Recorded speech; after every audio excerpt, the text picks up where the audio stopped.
ఏపీలో కాకినాడ జిల్లా పిఠాపురం నియోజకవర్గం ప్రత్యేకంగా మారింది. జనసేన అధినేత పవర్ స్టార్ పవన్ కళ్యాణ్ అక్కడి నుంచి పోటీ చేసి బరిలో నిలిచి గెలవడమే అందుకు ప్రధాన కారణం. ఎమ్మెల్యేగా గెలిపిస్తే పిఠాపురంను అభివృద్ధిలో టాప్ లో నిలుపుతానన్నారు. అన్నట్లుగానే అభివృద్ధికి తన వంతుగా కృషి చేస్తున్నారు. పవన్ రాకతో పిఠాపురంలో ఎలాంటి మార్పులు జరుగుతున్నాయి, ప్రజలు ఏమనుకుంటున్నారు?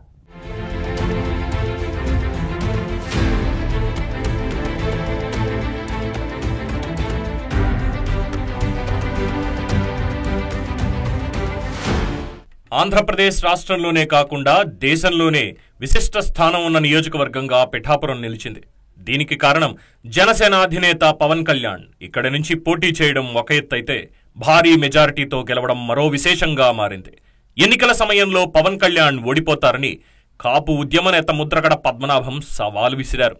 పవన్ గెలిస్తే తన పేరును పద్మనాభరెడ్డిగా మార్చుకుంటానని చెప్పారు. దీంతో పిఠాపురం రాజకీయం ఆ సమయంలో రసవత్తరంగా మారింది. ఇక ఎన్నికల్లో పవన్ కళ్యాణ్ గెలవడంతో ముద్రగడ పద్మనాభం కాస్త పద్మనాభ రెడ్డిగా తన పేరు మార్చుకున్నారు.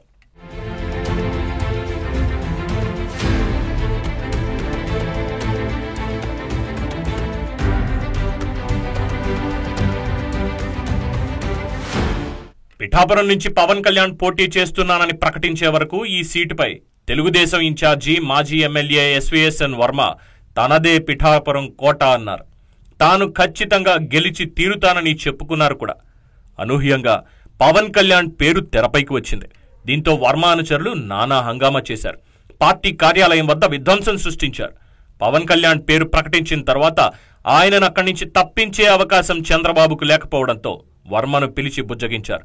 పవన్ కూడా వర్మతో మాట్లాడడంతో శాంతించి పవన్ కళ్యాణ్ గెలుపుకు సహకరించి కీలక పాత్ర పోషించారు.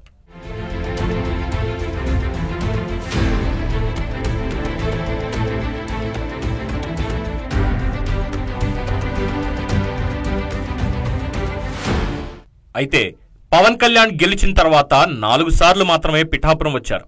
ప్రజలను ఆయన కలిసింది తక్కువ అయినా చేసిన అభివృద్ధి పనులు మాత్రం చాలా ఎక్కువ. దీంతో ప్రజలు కూడా మనిషి రాకపోయినా పనులు జరుగుతున్నాయి అన్న భావనలోనే ఉన్నారు. ఇక మరోవైపు పిఠాపురం పంచాయతీలకు నిధుల కేటాయింపు విషయంలో పవన్ కళ్యాణ్ ప్రత్యేక చొరవ తీసుకుని రాష్ట్రంలోనే అత్యధికంగా నిధులను కేటాయించారు. ముఖ్యంగా చిన్న సమస్యలపై ఫోకస్ పెట్టి ముందుగా వాటిని పరిష్కరిస్తున్నారు. శ్మశాన వాటికలు నిర్మించడం, పిఠాపురం డెవలప్మెంట్ పేరుతో కమిటీ ఏర్పాటు చేసి పనులని ప్రారంభించారు. కళ్యాణ్ గారు పిఠాపురం నుంచి అత్యధిక మెజారిటీతో గెలవడం అనేది పిఠాపురం ప్రజలు చేసుకున్న అదృష్టంగా భావిస్తున్నామండి. ఎందుకంటే ఆయన ఎన్నికల సమయంలో పిఠాపురాన్ని ఒక మోడల్ నియోజకవర్గంగా తీర్చిదిద్దుతానని హామీ ఇచ్చారు. ఎన్నికల అనంతరం కూడా అదే రకంగా ఆయన పిఠాపురాన్ని అభివృద్ధి పదంలో నడిపిస్తున్నారు. దానికి చాలా ఉదాహరణలు ఉన్నాయి. పిఠాపురంలో గుంతలు ఏవైతే ఉన్నాయో రోడ్లలో అవన్నిటిని పూడ్చే కార్యక్రమం మొదలుపెట్టారు. అది చాలా ఆనందించదగిన విషయము. అలాగే పిఠాపురంలో ఉప్పాడ వెళ్లే దారిలో ప్రయాణికులు రైల్వే గేట్ పడడం వల్ల ఎన్నో ఇబ్బందులు పడుతున్నారు. దానికోసం ఆయన రైల్వే ఫ్లైఓవర్ పనులు కూడా చేపట్టించారు. దానికి మేము అందరం సంతోషంగా భావిస్తున్నాము. అలాగే ఉప్పాడలోని కోతకు ఏదైతే సముద్రం కారణంగా కోతకు గురవుతున్నది దాన్ని ఆపించే పనులు కూడా చేపట్టారు. గుడిజల పవన్ కళ్యాణ్ గారి ఆధ్వర్యంలో మన పిఠాపురాన్ని చాలా అభివృద్ధి పదంగా నడిపిస్తూ ఉన్నారు. ఉప్పాడ కొట్టపల్లి గ్రామంలో ఫ్లైఓవర్ నిమిత్తము పనులన్నీ కూడా ఒక్కొక్కటిగా ప్రారంభిస్తూ ఉన్నారు. అదేవిధంగా ఎన్నికల సమయంలో పవన్ కళ్యాణ్ గారు ఏ విధమైన హామీలు ఇచ్చారో అవన్నీ కూడా, అంటే మన దేవాలయాలన్నీ కూడా అభివృద్ధి చేస్తానని చెప్పి మాటిచ్చున్నారు. మొన్నే మన వెంకటేశ్వర ఆలయం ఎదురుగుండా రోడ్లన్నీ కూడా వేయడం జరిగింది. ఆయన ఇచ్చిన మాట ప్రకారం ఒక్కొక్కటిగా చేసుకుంటూ వస్తున్నారు. మరి పవన్ కళ్యాణ్ గారు మరింతగా పిఠాపురాన్ని మరింత అభివృద్ధి చేస్తారని చెప్పి మేమందరూ కూడా మరింతగా అందరూ ఆయన చేసిన అభివృద్ధిని అందరూ కూడా ఆశిస్తున్నాము. ప్రతి వరకు కూడా అంగరంగ వైభవంగా మా పవన్ కళ్యాణ్ గారు రావడం వల్ల అన్ని వరకు జరుగుతున్నాయి.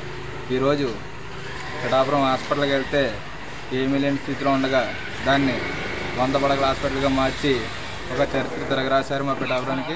పిఠాపురం నియోజకవర్గాన్ని కాకుండా రాష్ట్ర అభివృద్ధిలో కూడా భాగమయ్యి మొత్తం గ్రామీణ శాఖ, పంచాయతీరాజ్ శాఖ ఇవన్నీ తీసుకుని పంచాయతీలకు నిధులను విడుదల చేయడం అని ఇలాంటి కార్యక్రమం చేసి ఏ ఉప ముఖ్యమంత్రి అంటే ముందుగా చేసిన ఎవరో కూడా ఏ మినిస్టర్లు కూడా ఇలాంటి కార్యక్రమాన్ని చేయలేదు.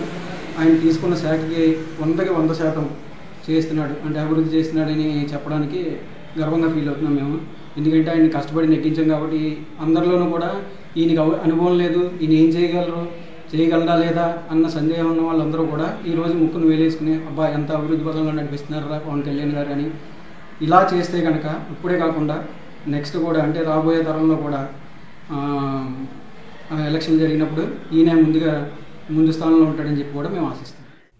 ఇక వరదల సమయంలో అయితే పవన్ కళ్యాణ్ పిఠాపురంలో ప్రత్యేకంగా పర్యటించి బాధితులతో స్వయంగా మాట్లాడి వారికి తాను అండగా ఉంటానని భరోసా కల్పించారు. దీంతో ఎన్నికల్లో చెప్పినట్లుగానే పవన్ కళ్యాణ్ పిఠాపురం అభివృద్ధికి కృషి చేస్తున్నారని ప్రజలు సైతం హర్షం వ్యక్తం చేస్తున్నారు.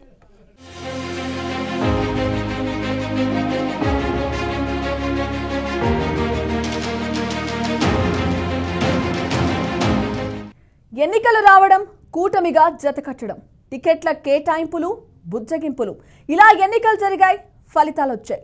ఇక ఆ తర్వాతే అసలు కథ మొదలైంది. ఎన్నికల సమయంలో నాయకులు పట్టిన ఓపిక కట్టలు తెంచుకుంది. పవన్ పిఠాపురంలో అభివృద్ధి చేస్తుంటే వర్మ మాత్రం పదవులు ఇవ్వలేదనే ఆగ్రహంతో ఉన్నారట.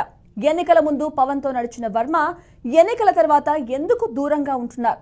నియోజకవర్గంలోనే పవన్ ఉంటానని ఉండకపోవడంతో ప్రజలు అసహనం వ్యక్తం చేస్తున్నారట.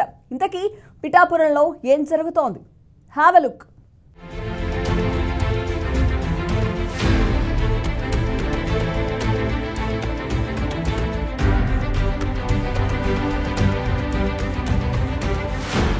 పిఠాపురంలో గెలిచేందుకు నియోజకవర్గ జనాలకు జనసేనాని చాలా హామీలిచ్చారు.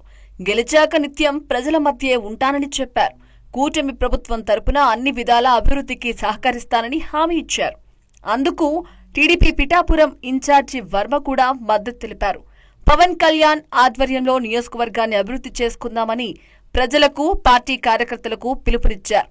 దీంతో అంతా వారు కలిపి ముందుకు నడుస్తారని అనుకున్నారు. ఆ తర్వాత వర్మకు ఎమ్మెల్సీ ఇచ్చి మంత్రిగా చేస్తారని అందరూ భావించారు.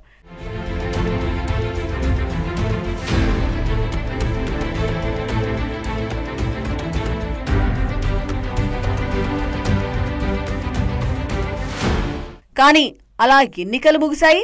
ఇలా సీన్ మారిపోయింది. పవన్ కళ్యాణ్ ఉప ముఖ్యమంత్రి హోదాలో అక్కడ ఉండడంతో రెండో పవర్ కేంద్రాన్ని ఏర్పాటు చేయడం ఇష్టం లేక పవన్ కళ్యాణ్ ప్రోటోకాల్ కి ఇబ్బంది రాకుండా వర్మను చంద్రబాబు పక్కన పెట్టేశారు. తనను పూర్తిగా పక్కన పెట్టేయడంతో వర్మ రగిలిపోతున్నారని పార్టీ శ్రేణులంటున్నారు. రాజ్యసభపై కూడా పెట్టుకున్న ఆశలు కూడా నీరు కారిపోవడంతో మరింత అసహనంతో ఉన్నట్లు తెలుస్తోంది. ఇప్పటి వరకు ఇచ్చిన నామినేటెడ్ పదవుల్లోనూ వర్మ పేరు ఎక్కడా కనపడకపోవడంతో ఆగ్రహంతో ఉన్నారని పార్టీ క్యాడర్ చెప్తోంది.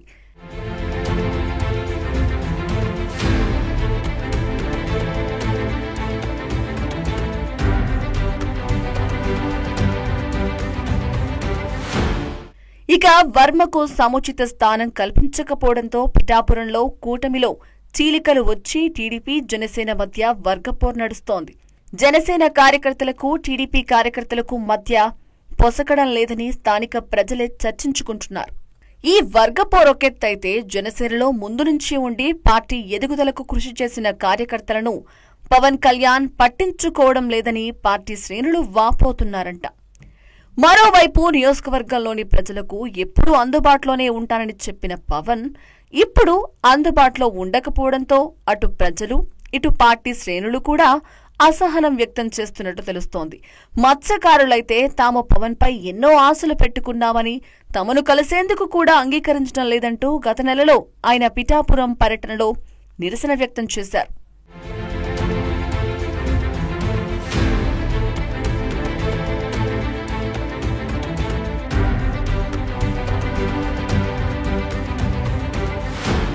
మరోవైపు పవన్ కళ్యాణ్ స్థానంలో పార్టీ కార్యక్రమాలకు ఇన్ఛార్జిగా మరెడ్డి శ్రీనివాసరావు, ప్రభుత్వ కార్యక్రమాలకు ఇన్ఛార్జిగా ఎమ్మెల్సీ హరిప్రసాద్లను నియమించారు. కానీ వారు సైతం నియోజకవర్గ ప్రజలకు అందుబాటులో ఉండడం లేదని అటు పార్టీ శ్రేణులు, ఇటు ప్రజలు అసహనం వ్యక్తం చేస్తున్నారు. పవన్ కు జనంతో కలిసే అవకాశం రావడం లేదని, ఆయనపై ఎన్నో ఆశలు పెట్టుకున్న ప్రజలు నిరాశ వ్యక్తం చేస్తున్నారు. ఎప్పుడైతే పవన్ కళ్యాణ్ ఇక్కడ పోటీ చేశారో అప్పట్నుంచి వర్మ చరిత్ర ముగిసిందని, టీడీపీ పూర్తిగా భూస్థాపితం అయిపోయిందని ప్రజలు గుసగుసలాడుతున్నారంట.